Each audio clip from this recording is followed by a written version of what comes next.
Man, I can't believe it. I am Mario. I can't believe it. You say it, Sean, or you say that to me, and it's pretty wild. It was a truly a dream come true, man. What an extraordinary gig.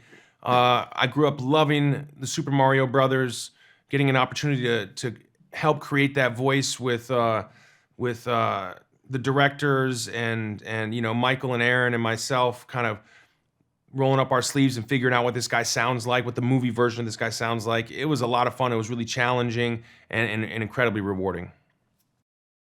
I absolutely love getting to be Luigi. He's such a fun character.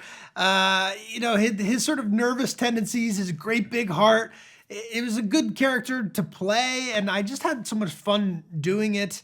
And it just felt really like lucky and privileged to get the chance to do it, and made sure I just enjoyed every second of it. Which say, hey man, listen, this is a huge opportunity. You're lucky to get it. Appreciate it. So I loved it. Still enjoying it right now. A lot.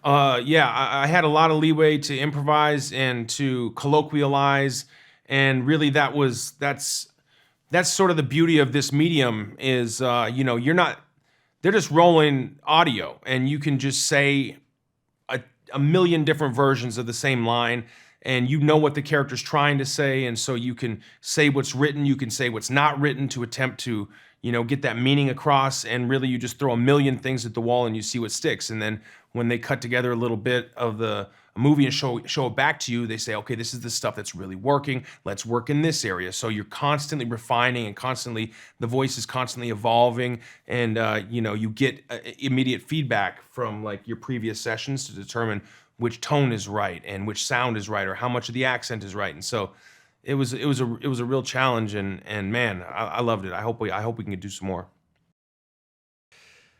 I didn't approach it differently. I always kind of come at it like, all right, who's the character? What kind of voice do I want to do? It's never going to sound too different from my own voice, because I think I have a distinct sounding tone. But what was different was just the reach of these characters and the Right. scale of this movie, and the fact that everyone has a relationship with them for the last 30 some odd years that the game's been around.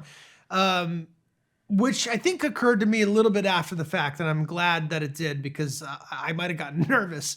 Although that would have been fine for the character. So yeah, the whole thing, beginning to end, was an interesting journey, and I really enjoyed it. I kind of wish I could be recording more Luigi right now. I really just kind of got into it and fell in love with the guy.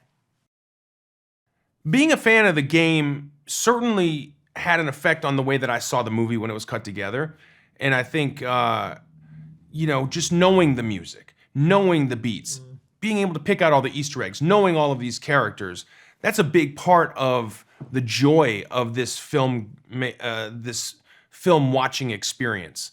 If you've never met the Mario Brothers before, you don't know them, you're still going to be introduced to a world you're really going to love, and you'll totally understand it. And if you do know the characters, there's a ton of sentiment and nostalgia and all of that stuff. So that being a fan of the game really had an impact on how I saw the film. But in terms of approaching it, technically, I knew a lot about the character. I was able to be part of that collaborative team to help bring the story to life, to determine who he is, where should we meet him, how should we meet him, what does he care about, all of the elements that you need to develop in a character when in a narrative format, a 90-minute movie, that you don't necessarily need to know to play a video game. I was part of those decisions, and that was really exciting. And maybe being a fan of the game helped in my input that I gave, in the way that the technique that but not necessarily the technique to creating the voice.